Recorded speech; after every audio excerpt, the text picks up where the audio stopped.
Well, let's go ahead and kick this thing off here at Halter's 2025/2026 Winter Grazing Webinar.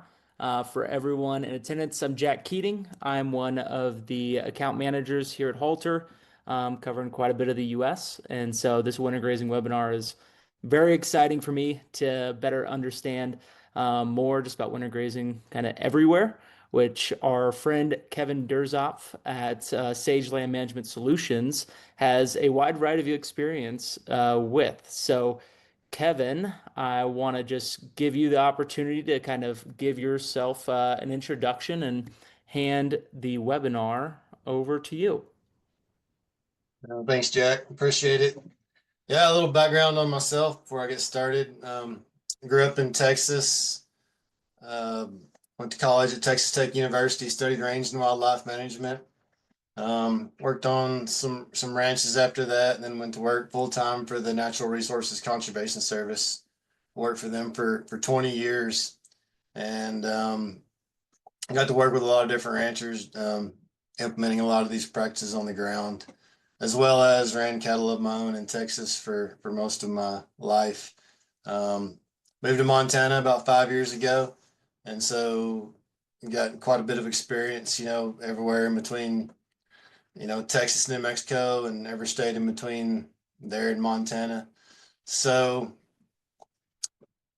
yeah, Jack asked me to visit a little bit about, some winter grazing options, and yeah, I just thought it'd be fun to visit, and got some guys on here that are going to speak after me and tell about what they're doing. But I want to go over a few different options, outside of just traditionally feeding hay, hauling the bales to the cows and feeding them in the same place every winter, and or just hauling hay, but trying to do something that's either going to build up the soil resource or, save us money, because winter feeding costs are one of the major costs of raising cattle. And everywhere from Texas to Montana, I see people feeding hay as many as 6-7 months out of the year.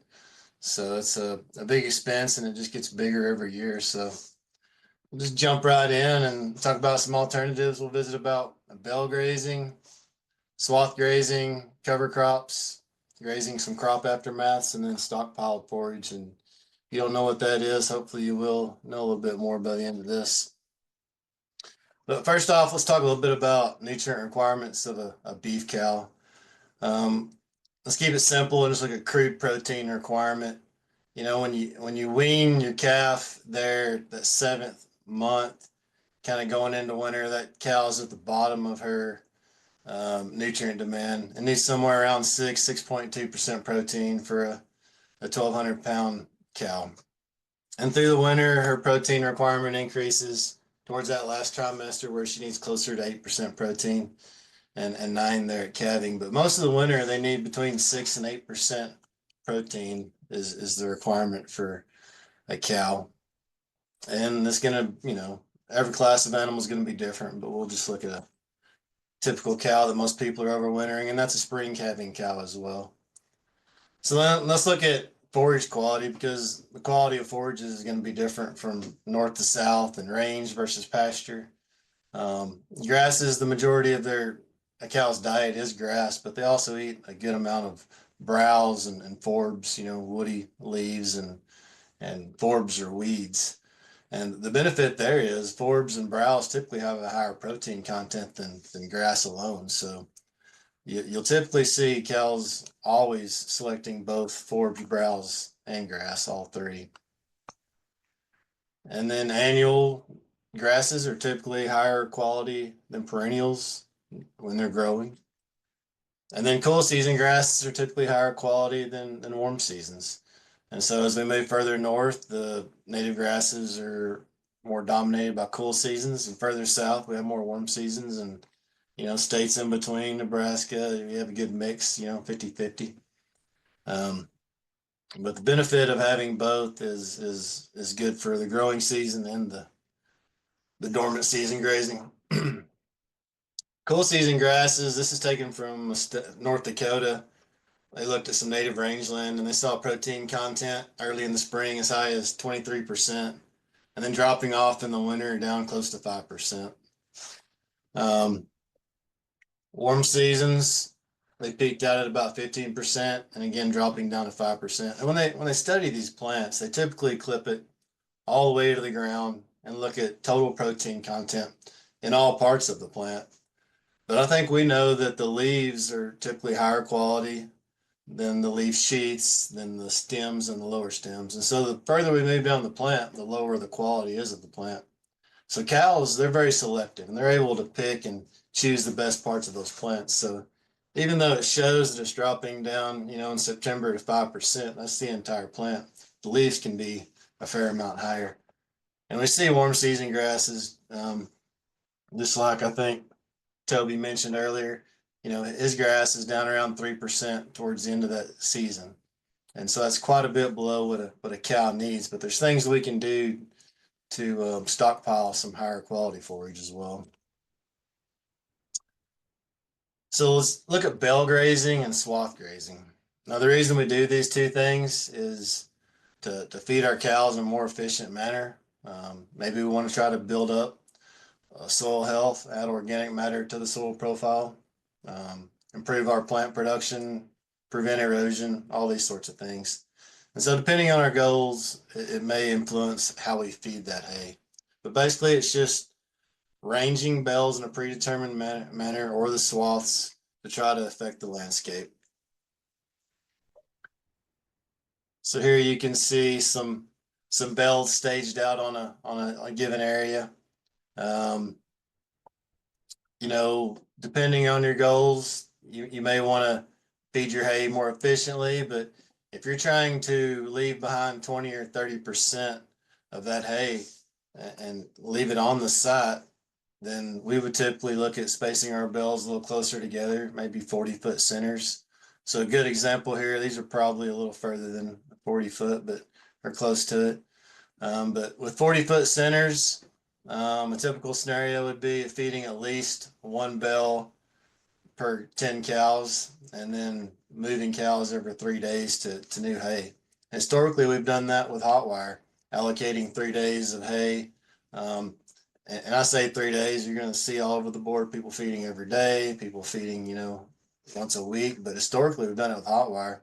Now we have the ability with virtual fencing to just move that boundary, from the house and not have to start up the tractor, start up the four-wheeler, go out and move hot wire, or go out and haul that hay. We can stage that hay in advance, whether it's straight out of the baler or we move those bales and try to target and impact a specific area. But we can save a lot of energy through the winter by having these bales staged ahead of time. The bales can provide, shelter, wind blocks for the cows as well.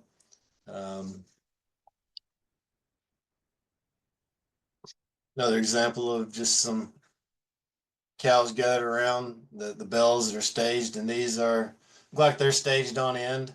And I think, how you space your bales, how you feed them, whether they're on their side, they're on their end, it's all going to impact how much residue you leave behind and how big of an area you actually put that organic matter and that residue on. Here's an example of swath grazing. So with swath grazing, we're just swathing and leaving the hay in windrows. Benefit there is they don't have to bale it up. We're not hauling it to the stack lot, hauling it back out to feed our cows in the wintertime. So we're reducing labor and energy and saving a lot of time here. Yeah, we get a little more weathering on it. But typically the hay inside of those swaths stays in pretty good condition. And how we swath it is important. It's going to depend on maybe the wind direction in high wind areas. You may want to swath perpendicular to the wind instead of parallel because the wind may pick up and roll your swaths over. And then how you graze that swath may impact the direction that you swath as well. We're typically limited by water and we're grazing away from water each time. And strip grazing these swaths is the most effective way to feed your cows. Here's an example where they're using hot wire and they're feeding an entire swath at a time, just moving this electric fence and feeding with the fence parallel to the swath. And this could be fine depending on the layout of your pasture and depending on snow loads. But here's an example where they have more snow and the snow can get crusty, where they're fencing perpendicular to the swaths. And what this does is it allows that cow to find the swath. They know where it's at, and they can keep breaking through that snow and even that crusty snow to keep accessing that forage beneath the snow. I have had people tell me that when the snow gets crusty, they'll go through and scrape the crust and the snow off to help those cows access those swaths. So there's a lot of numbers here. I'm just going to hit on the high points. And this is some research done following cover crops, bale grazing and cover crops. And they're looking at two areas. They're looking at right beneath the bale, and they're looking at the areas between the bales. So I don't know if you can see my cursor, but the pH on this control side is 7. And if you look over here to the Belgrade spots, they're closer to neutral. So we've buffered the pH a little bit. If you look at nitrogen, it's 1.6. But here underneath the bell, we're at 74 pounds of additional nitrogen. So underneath that organic matter and that residue, we have 70 pounds of nitrogen, 70 more than we have in any of these other scenarios. Well, that's a substantial amount if you put a dollar figure on that. I don't know what pound of nitrogen costs now. It's been a while since I've bought any, but if a pound was 60 cents a pound, that'd be $42 per acre impacted of additional nitrogen. We have substantially more phosphorus and potash as well underneath that residue. So again, many times that we're bale grazing, we're trying to waste and leave some residue behind to impact a predetermined area of land. That may not be the objective all the time, but it can be a good objective if your goal is to build up the resource. And you have to consider where you're bale grazing as well. Oftentimes we don't want to do it on rangeland. And if we do, trying to address some resource concern, need to be cognizant of the type of hay that we're feeding so that we're not introducing weed seeds out on the rangelands. Typically pasture, cropland, areas like this. So we keep talking about moving fences and controlling where the livestock go.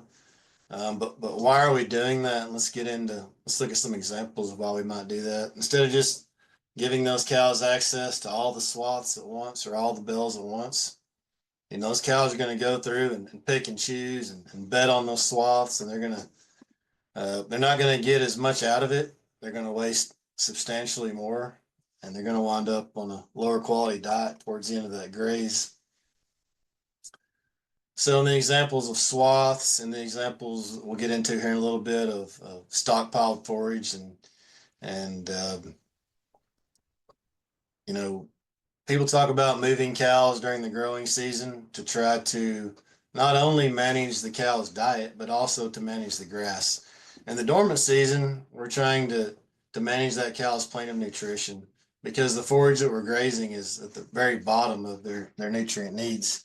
So the better we can manage their nutrition, the less additional protein supplements and feeds we're going to have to provide those animals. So in this example, if we keep the cows in a pasture for 30 days without moving them, they start off, the plane of nutrition, this threshold is 6. This is what the cows need, 6% protein.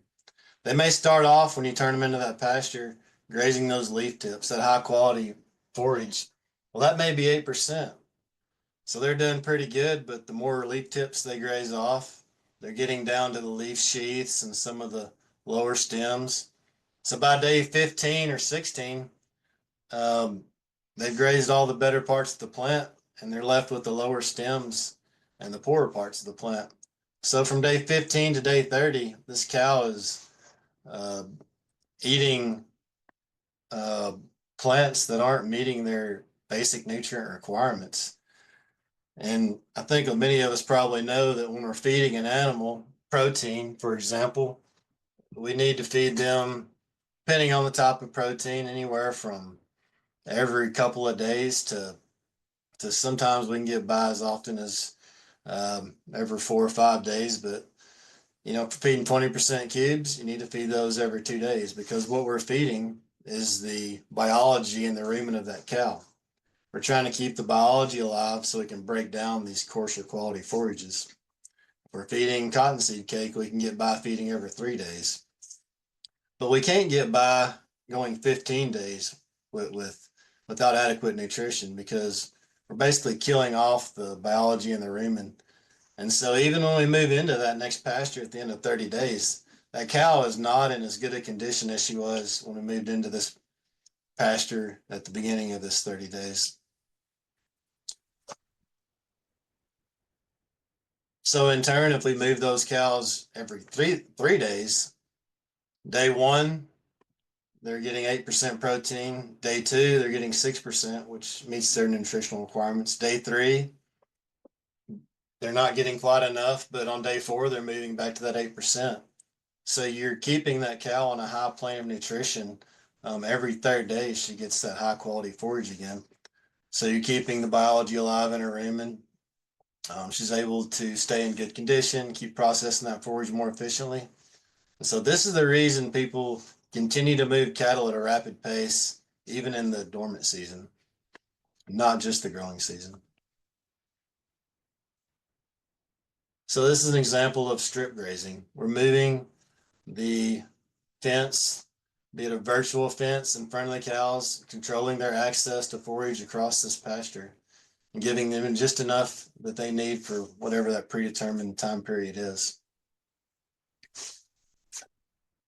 So stockpiling forage is just is keeping standing forage that you can graze in the winter. But it's more than just having forage that you can graze in the winter, right? Because some forage is going to be lower quality, some higher quality, some is going to cure out better and make better winter grazing.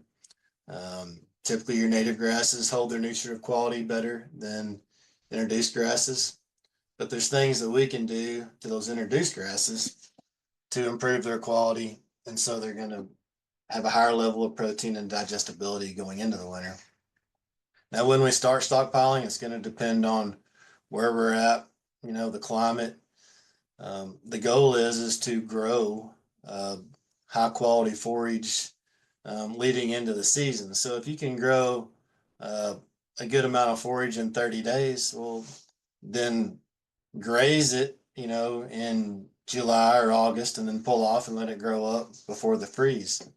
But if you're up north, in Montana, it may take the entire or better part of the growing season to grow enough forage to stockpile for the winter. So it just depends on where you're at and your location.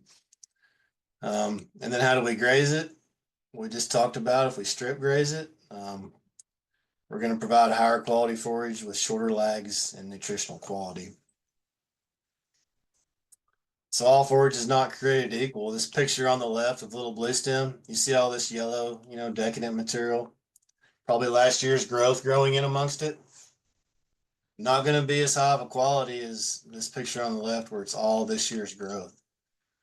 So this dead standing material could be 2% protein mixed in with this higher protein forage. So the cow doesn't want to get a mouthful of this dry matter. She wants to get a mouthful of straight green. And if it looks good and it's all lush and green going into the dormant season, going into that first frost, it's going to be better nutritionally for that animal. On the left, you have low quality annual grasses. This is dry and dormant cheatgrass. This is going to be very low quality, even at the end of the growing season. On the right, you have probably some western wheatgrass in here. Going to be a little higher quality forage for winter grazing. These are two pictures of western wheatgrass. The wheatgrass on the left, it's mature. It's already made seed. The seed heads and the tillers are starting to dry out. This is going to be quite a bit lower quality. Although we have a lot of production, it's going to be lower quality than the plants on the right, where we have new, fresh, vegetative green growth.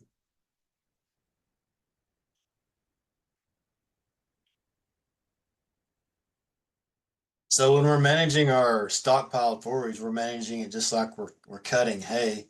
But instead of waiting until it's ready, we have to preemptively plan that stockpile to try to create the highest quality stockpile that we can going into that dormant season, going into that freeze. So when it does turn dry, it's all good and high quality. And hopefully we have a plant that's going to hold that quality deeper into the winter. It's like I think me and Toby were talking about before the meeting. It, the weather affects the quality of that stockpile forage. The more rain you get on it, the more snow, uh, the more wind and weather, the quicker it's going to deteriorate. When it first cures out and turns brown, it's still pretty high quality. It can still hold quite a bit of protein, but through the season, the more weather we have, the quicker that forage deteriorates. And so basically all this chart is showing is we're trying to manage for where production and quality meet so we can get a fair amount of quality, a fair amount of production, but still have some high quality forage, just like we would if we were cutting hay.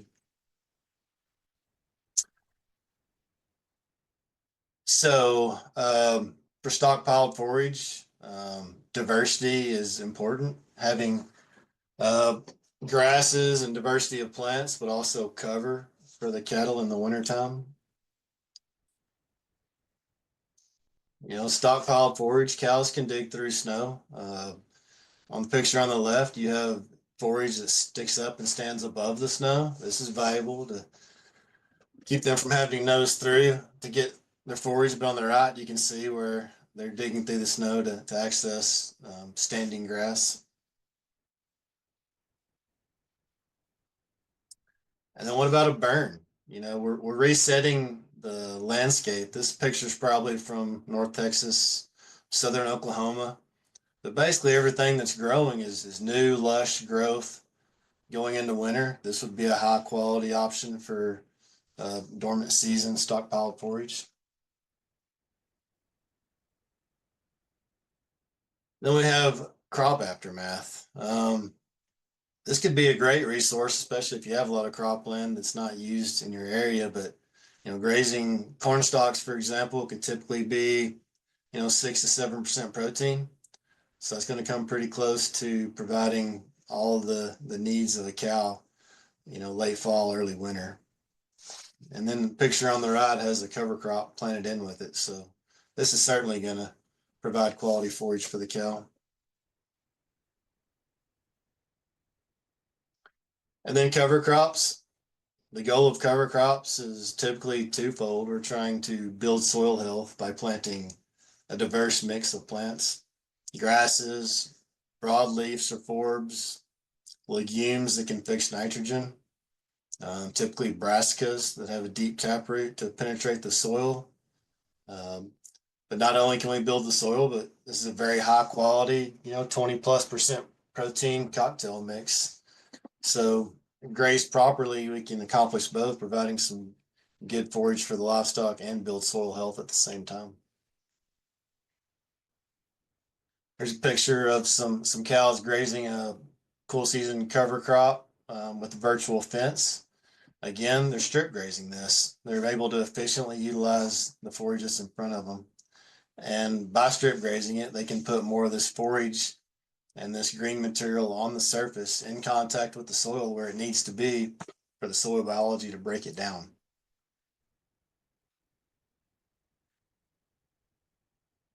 So common cover crop species across North America: sorghum, Sudan, millet, buckwheat, some common warm season annual plants: wheat, oats, cereal rye, barley, triticale, legumes such as sweet clover, crimson clover, vetch, and then your brassicas, your turnips and radishes. Um, I've seen these growing everywhere, and just an excellent cocktail mix for some cool season grazing. Well, I'll leave it at that, Jack, and we can tackle all the questions in the end. Start up. Perfect. Well, thank you, Kevin. Appreciate it. And as everyone on the call should know, if you do have any questions, be sure to throw them in kind of that Q&A section, and we'll be able to kind of get those answered at the end of the call. And I should have mentioned this at the beginning, but we have a wonderful panel of three ranchers spread across the United States, from North Dakota down to Oklahoma, doing kind of a wide variety of winter grazing systems across their operations, and basically going to have them kind of give an overview of their operation, give you guys context there, and tell you a little bit about how they're grazing throughout the year, and then how they've grazed in the winter in the past, and kind of what they're looking forward to here this winter coming up with Halter. But Kurt, I will let you go ahead and take it away. All right, thanks, Jack. Yeah, I'm Kurt Swenson from Bale, North Dakota. We're out in the rolling hill country of west central North Dakota. We live on my wife's home farm and ranch. Her grandparents had bought that back in from the railroad in about 1912. So we've been out here for quite a while. Today, from a ranching perspective, we collaborate with one of our neighbors on a 200 cow calf operation, running mostly on native pasture and hayland that we've got. So obviously it gets cold here. We've got a lot of wind, and that's not uncommon in ranch lands, but that wind in the winter really causes that snow to move around a lot, and it blows to the east one day and back to the west the other day, and we get a lot of crusting from the sun on the snow, and makes it a little bit more difficult for cows to be accessing that the grass and the forage just in its natural state for winter grazing. So historically, what we've done is we've fed in a feedlot, mostly either using bale feeders or rolling out bales. And then, as everybody knows, cleaning that up the next year and spreading that manure out on the crop fields. So we've really been in a state of transition and really picking up our desire to do things that can improve soil health and yields and gain and those types of things. And this last winter, we started experimenting with bale grazing, actually setting out 5 to 10 bales at a time on their ends, taking the net wrap off, and seeing how it would work. And what I really wanted to see was what was left in the spring on the ground. And I did like what I saw from a residue, both the hay residue and the manure, and wanted to do more of that this winter. Unfortunately, I'm not in a position to manage a hot wire system with work travel and different things like that, and doing a big set bale grazing setup requiring a hot wire. And that's really what brought us to halter and virtual fencing, was a desire to do bale grazing by using virtual fencing, and halter was willing to work with us and do the research on our latitude and the sunlight available, and put their stamp of approval that solar collars would be effective enough for us this winter. So we bit the bullet and jumped in with them and tried it out this summer. Very happy with that.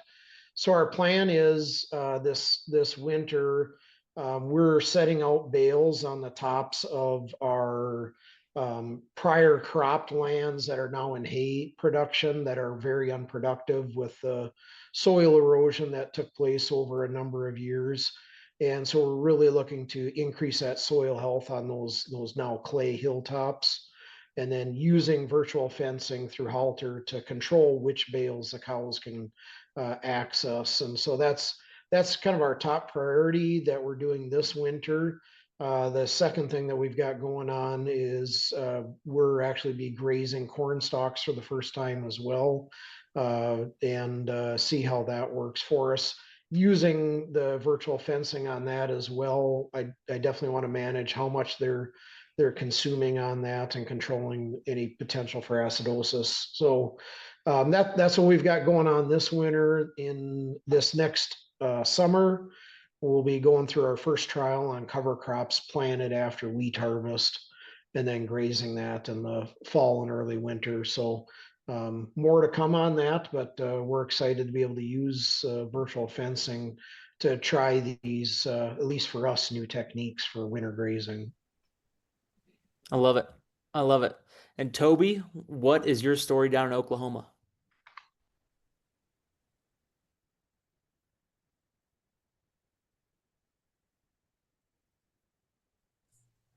All right, I'm with you now. I'm in kind of the south central quadrant or southwestern quadrant of Oklahoma, um, kind of in a transition zone. My normal rainfall is about 26, but my average is 32, and I've had everything from 48 to 6. So it can be an interesting place to live. We run cow calf heifer development, do some sell by, some stocker calves, about anything that will keep the lights on and keep me busy enough to stay out of trouble. Have been trying to manage my grazing for about 12 years now, give or take. Have ran miles and miles of poly wire and just kind of got burnt out on it. Haven't done it in a number of years, partly because with the trader cattle, it just wasn't feasible and I was too scattered out to do it to my standards. So I just quit it altogether. We started with halter on some share cows and also some trader cows here recently, 70 days or so ago. And really excited about where we're headed with it right now. Really don't have much for winter down here. So I would say that we're going to do a lot more dormant season grazing. Everything's going to be stockpiled. Have no intentions of feeding hay unless we get an ice storm. The snow will be gone quick enough if we do get any. One, as Kevin mentioned, one of my big challenges is if we happen to have a wet winter, the quality of my forage goes away extremely rapidly.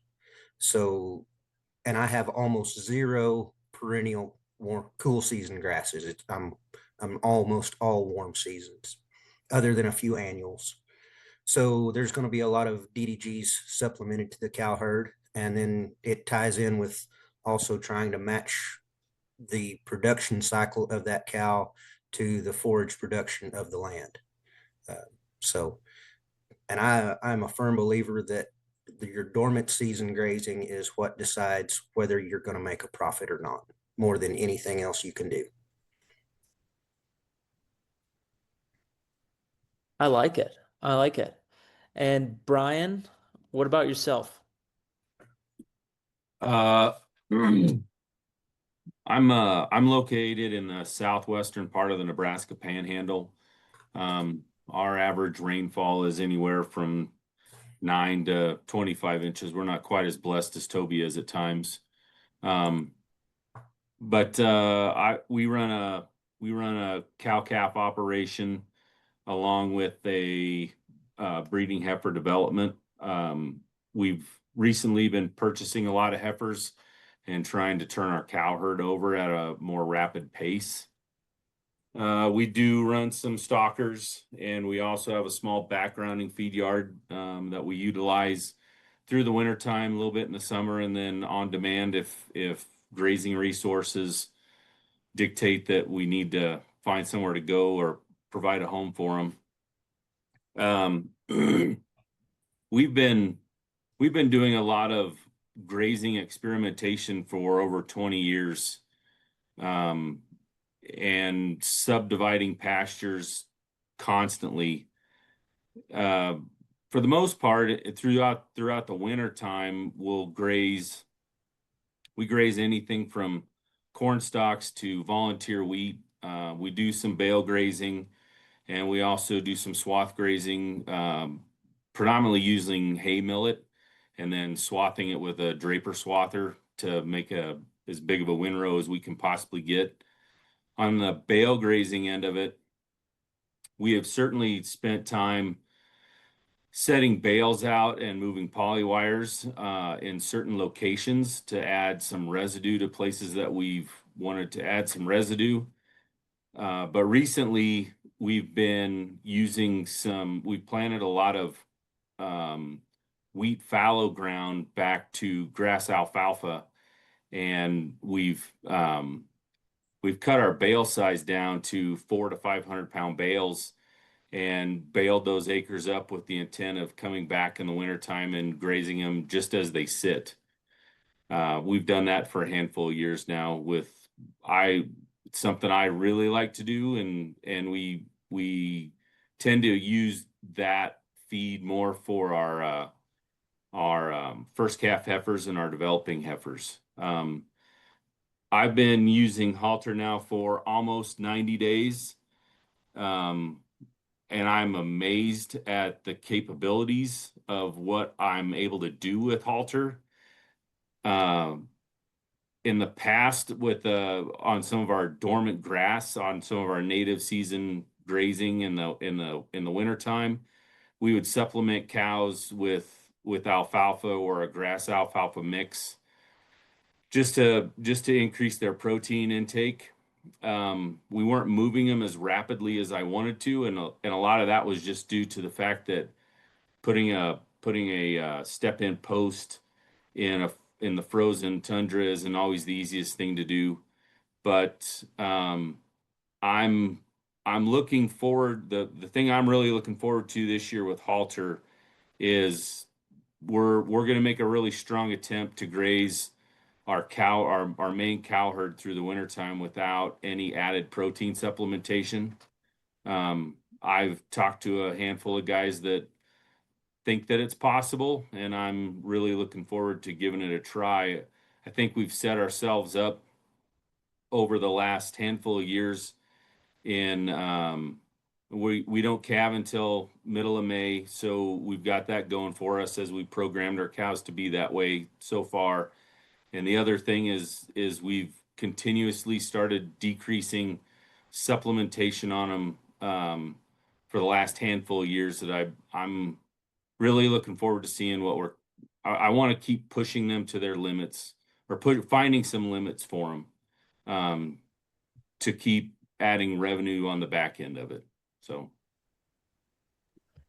And just out of curiosity, Brian, how often would you say you were supplementing those cows throughout the whole winter, like in the past? 30, Typically, 60? We would start right as this third trimester would begin, so right around February, and commonly giving them some protein supplement every couple of days. Nice. Nice. Well, thank you guys for kind of giving the overview of the operations. Now we're going to open up to kind of questions from the audience here. And we have a few coming in, and this one's for pretty much anyone. Have you seen anyone swath graze alfalfa? And probably if so, any keys to success, pros, cons? Has anyone done that or seen that across their time on the ranch?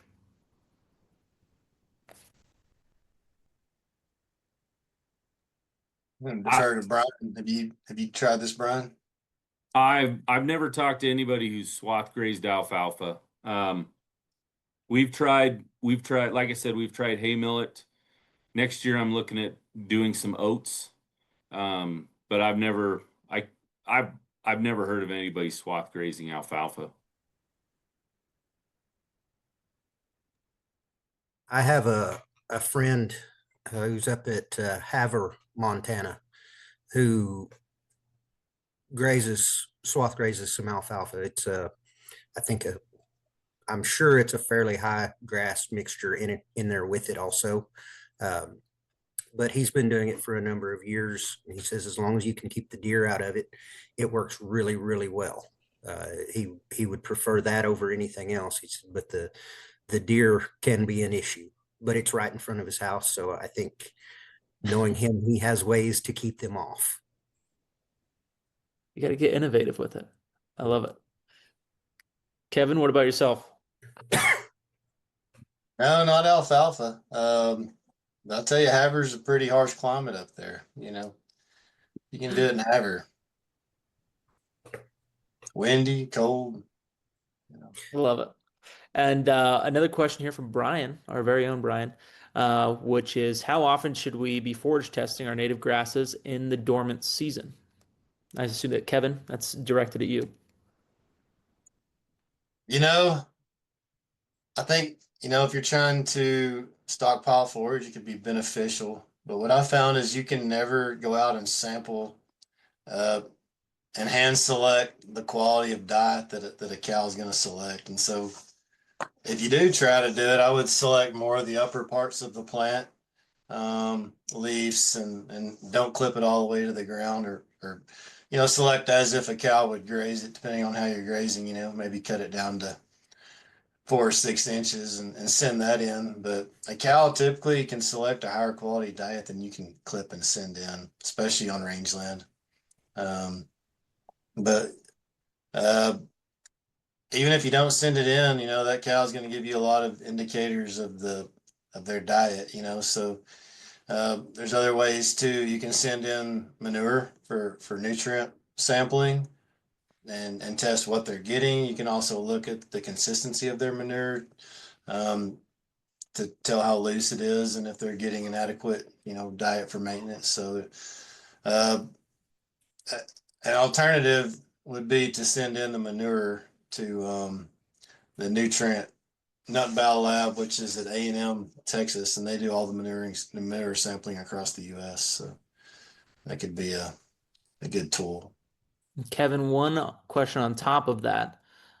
What is more accurate, forage samples or manure samples in terms of figuring out kind of forage quality and what those cows are eating out there?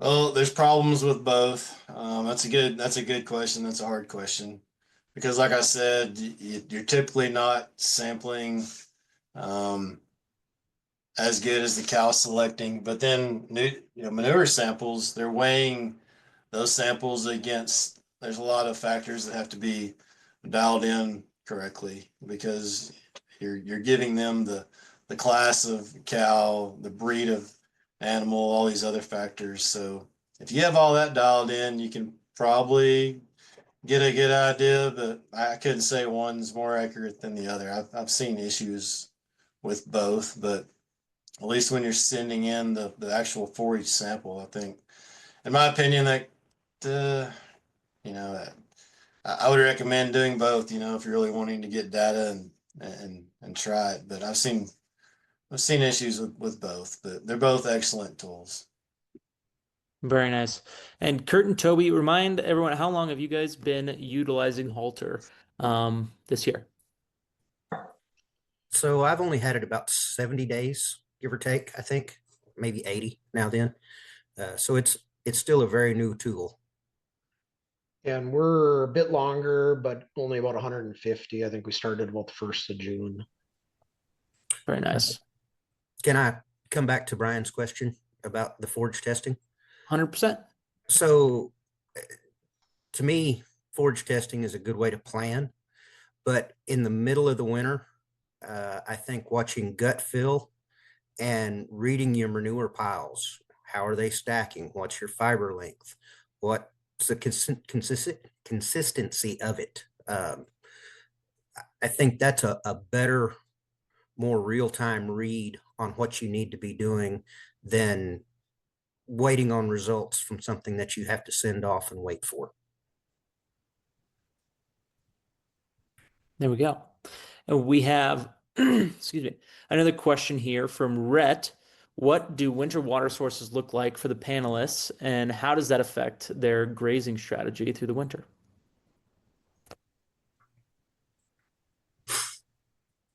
Well, all of ours in North Dakota that we're using, they're all, in fact, I just turned on the heaters tonight before this conference call here. So we're using concrete waters with electric heaters.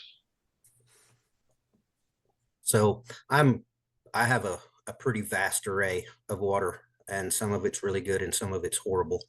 I will have a few live creeks that won't freeze over, or typically don't. It does happen on occasion. There'll be some ponds or dirt tanks, depending on what you want to call them, where you're at, and we'll just chop ice as the need arises. Also have quite a few solar wells, and that's not really an issue in the wintertime. We just let them run. And then we'll also have some pipeline water that is expensive enough that you can't let it run. So we'll just have to go and chop ice on the tanks. But most of the time we're talking about 2 or 3 inches. So it's not really a big issue unless it's not there.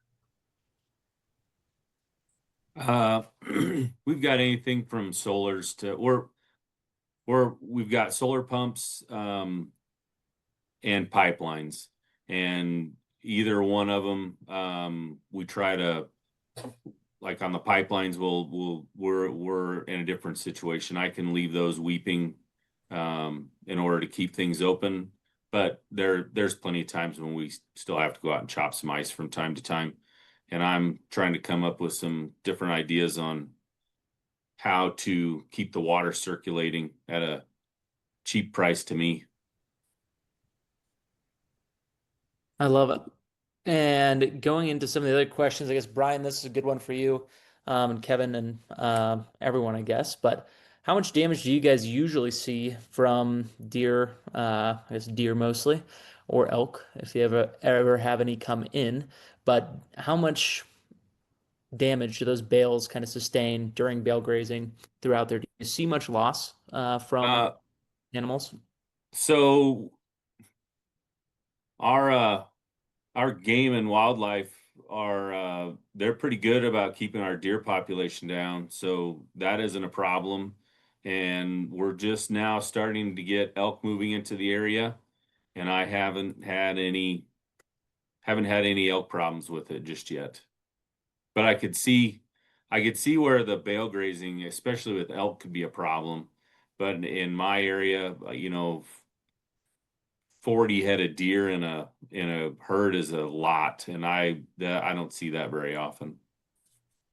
It did help out some antelope hunters though, because they were able to use them as blinds as they were moving through a field to hunt antelope. Kevin, what about in Montana? What are you kind of seeing across the board? You probably have a little more It can issue. certainly be an issue enough, especially with elk, to where people aren't able to do it. They're not able to stage their bells and leave them out like that because of elk densities. Yeah, so certainly an issue, and can be a limiting factor depending on where you're at and what you're dealing with. Nice. And one question I had for kind of all of you guys is what is one of the mistakes that you have made? Because all of you have made some changes in your grazing practices over the past, however many years. But what is one of the mistakes you've made that you'd want somebody else to avoid by going into either grazing dormant stockpiled forage or bale grazing or swath grazing?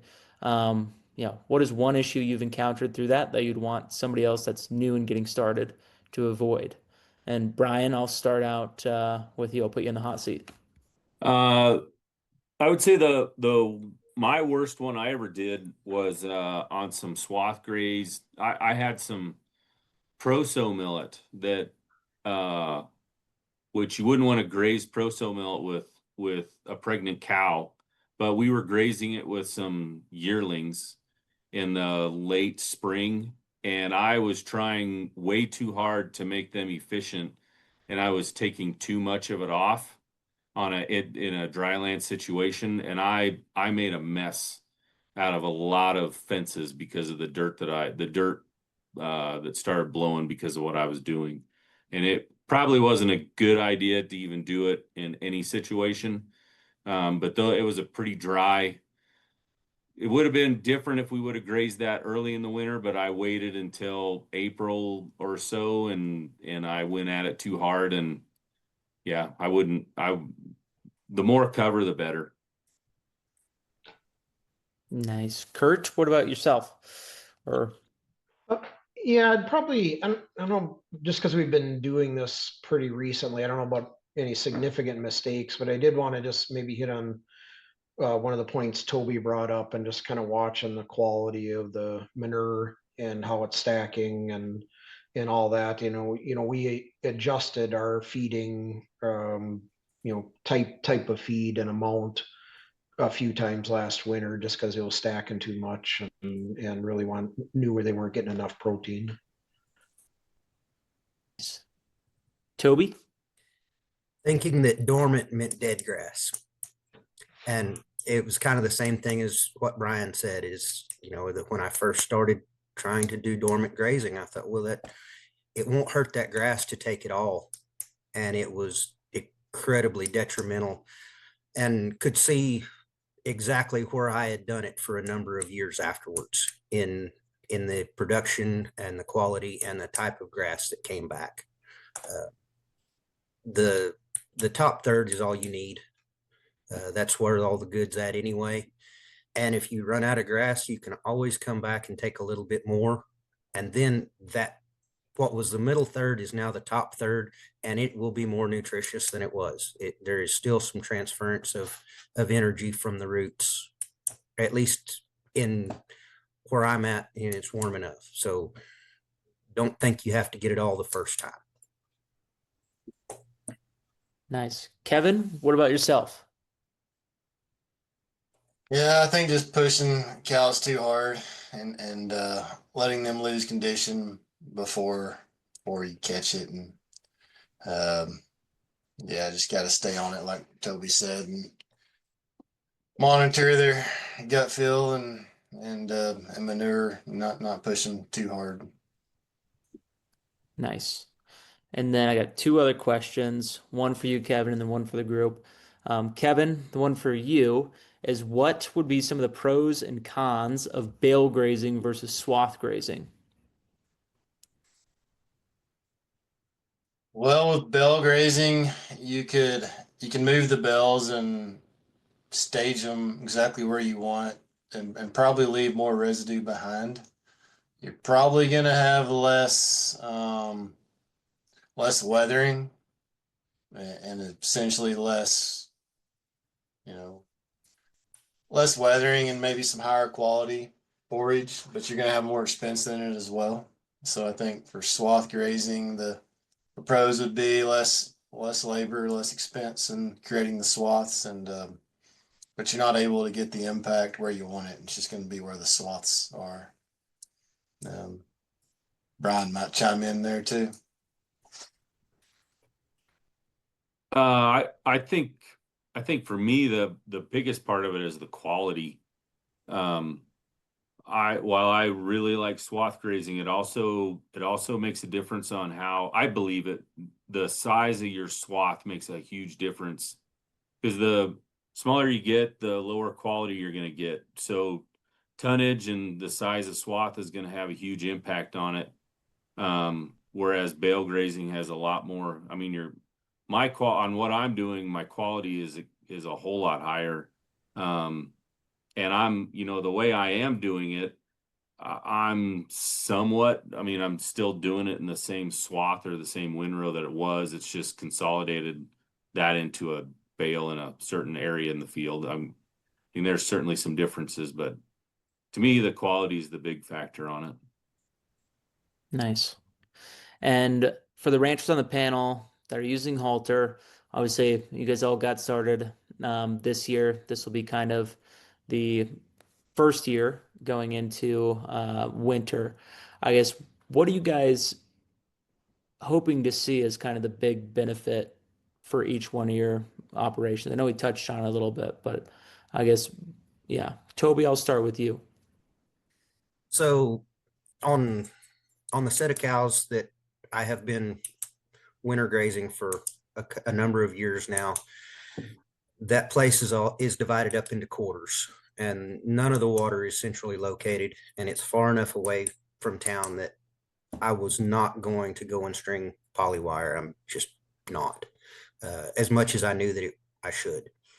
So we'd move about 120 cows to a quarter, leave them there for about 2 weeks, move them on to the next, and bounce them around, and would come back and kind of let them pick through it again. Essentially, my dormant grazing has already started this year. We were hot enough and dry enough that grass essentially stopped growing the middle of August. There's been a touch of regrowth since in September, but not enough to count. So I'm dormant grazing now, and will continue to do that until about the 1st of April, when things will start to green up here. Maybe early March or mid March. So really, all I'm doing is just strip grazing right now, and Halter has given me the ability to draw some pretty crazy outlines coming off of creeks or around through draws or whatever, to take advantage of what water there was there in a completely, and make them utilize grass that they haven't in the past because it was too far from water. I'm able to make them walk because they don't have any other options. So I'm using it to increase my utilization, with the caveat that I'm trying really hard to not dip down into my reserves too far. And I will harvest some back fat off those cows. I'm trying not to do it yet, but I won't start calving until April 15th. So come January, those cows are going to have to start doing a lot of it on their own. Nice. Nice. And Kurt, what is the biggest benefit you're hoping to see out of this winter? I'm looking forward to not having to start the tractor every day when it's 25 below or 30 below. So that's probably the big thing. But being able to set the bales out when the weather's nice and cooperating, and then running it from wherever I am in the world that day from my phone. I'm looking forward to that. Love it. Brian, finish it off. I think the thing that I'm looking most forward to is I specifically got Halter because of the drought situation that we were in last May, with the anticipation that we were going to have to start sending some cattle to the feed yard just to get us through the summer. And my thought was, if I can just get enough control on my cows and where they are at during the grazing season, I should be able to grow enough feed for winter grazing, so I wouldn't have to worry about buying the winter feed. Things turned completely, and I didn't have we had a great growing season, but I'm a lot like Toby right now. We're no doubt in the dormant season. We're not growing much, and we're strip grazing through pastures right now, and I absolutely love what we're doing. And that I'm looking forward to seeing if we can just get through this winter without added protein supplementation on those cows, because I do believe we have enough out there in the native rangeland to keep them content and keep their nutritional needs high enough that I'm not looking like what Kevin was talking about every 3 days. I would anticipate we continue to move 2 to 3 times a day through the winter time, but we'll see. That's the great thing about it, is I can play with it and it doesn't cost me much. So I love it. I love it. And Kevin, when we go to that final slide with the contact info, well, thank you for everyone for coming out and attending tonight. I just wanted to remind you guys, if you have any questions, whether it's about winter grazing or consulting, Kevin is going to be a great solution for you to kind of go to and answer some of those questions for you. If you're interested in learning more about Halter, feel free to reach out to me. My email and number are there. And if you guys want to get in contact with some of these ranchers, if they're willing to chat with anyone, and you want to pick their brain on bale grazing in western Nebraska, or grazing stockpiled forage, or how cold is the winter in North Dakota, you can feel free to reach out to me, and as long as they're okay, we can get you in contact with them and go from there. But Kevin or anyone else, do you guys have any final words? No, just thanks everybody for coming out. This has been great listening to everybody and Brian and Kurt and Toby. Really appreciate it. Perfect. Perfect. Well, thank you all again for coming out and attending. If you have any questions, like I said, reach out and have a wonderful rest of your Wednesday.